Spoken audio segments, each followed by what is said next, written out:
How are you all? Well, basically, when Jane said to me and called me to ask me if I wanted to do this, she said, we're going to have a reveal party. And I said, well, I actually know what that is, surprisingly enough. About a month ago, I read this article in some of Girly magazine, which I love to read, and it explained how women have come full circle in the whole area of cosmetic medicine, cosmetic surgery. And now women who have everything from Botox to anything else done have decided to actually have reveal parties to show off the fact of how they look.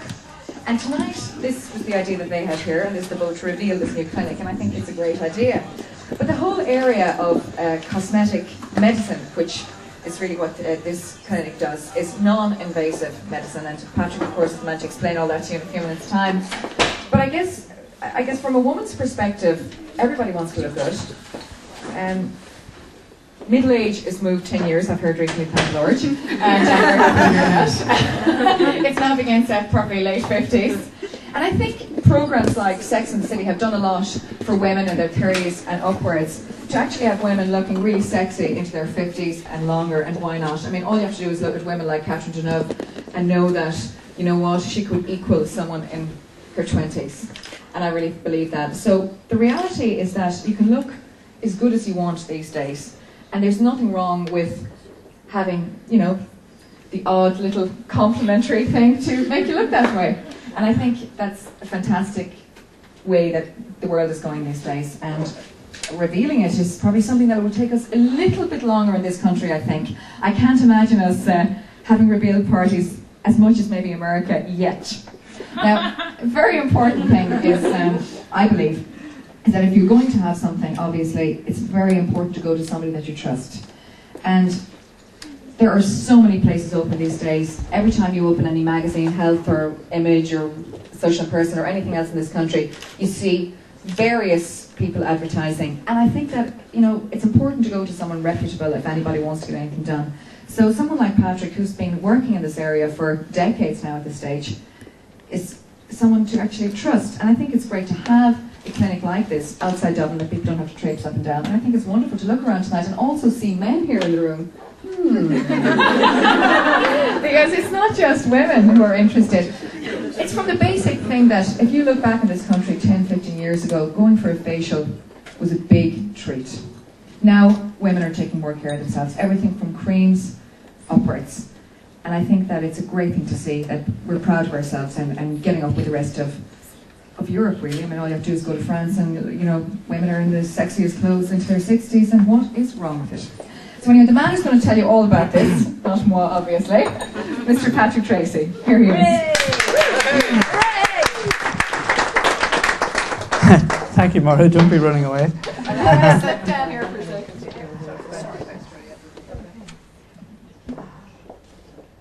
I was down in South Africa a couple of months ago. Actually, on Christmas Day, I was on Robben Island, where, you know, Nelson Mandela and Walter Sisulu, many people were held for many years of their life. And the day I went out on Christmas Day, it was unfortunately one of those days that there was a lot of tourists around, and I just couldn't get my right photograph. Every time I went to Mandela's cell, there was 40 people around the cell as well. And even if I waited at the end, somebody sort of pulled me away. And I was chatting this other prisoner. She was from the Hosi tribe. She'd been incarcerated with Nelson Mandela for 18 years of her life. And I was telling her of the years that I originally was registered in South Africa back in the 1980s, but refused to work there for my own reasons, and didn't work there until Nelson Mandela was released. And I had been telling her this. And when I was coming back from the island, I felt very sad that I had no photographs that sort of represented the whole spirit of the island. And so I decided to go back again. We were down shark diving in Hermanus, and I decided I'll go back. They wouldn't let me onto the island, and I told them who I was, but every time they looked up the internet, it was that I'd said something against Thabo Mbeke or something against South Africa. So they said, we're certainly not sending that guy out. You're certainly revealing that tonight. So anyway, in the end, they let me out on the last sort of boat. And I was the only token white on the boat. It's a funny thing. It must have been like the Mandela football club that Winnie had, but everybody was sort of watching me on the way out. And as we sort of approached the island and we hit the lime quarry where, you know, Nelson Mandela had lost his eyesight and everything, everybody was looking at me as if it was me that had done it, you know. And then when we reached the compound where Joe Sisibu had been held for a lot of his life, and they showed where the prison dogs got 3 by 3 meters, but the prisoners only got 1.5 meters by 1.5 meters, they were all looking at me again as if, you know, you guys did this to our people, you know. And when we eventually reached Mandela's cell, and it showed where he was sort of cramped up in a very sort of small space for 18 years of his life, the pressure was really on, you know, and they were looking at me in such a way that if I even answered a question, they thought it was my father or something that sort of, you know, had incarcerated these people many years ago. And we were walking by a toilet at the time, and there was a little sign in the toilet, and it said, out of order, and somebody had written underneath it, yes, they were big time, you know. But as we sort of sat in the room, and I was the only one maybe of about 40 black people that was sitting there, and everybody was looking at me, and lucky enough we had exactly the same person showing us around the prison as we had 4 days before that. This lady that sort of, you know, had been a former member of the Communist Party and had been incarcerated for a long time.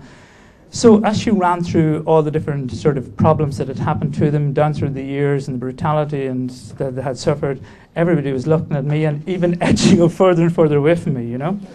And then she happened to get up and she turned around and she said, you know, people like Nelson Mandela at the end of the day didn't really do anything to get out of prison. They were the prisoners in here.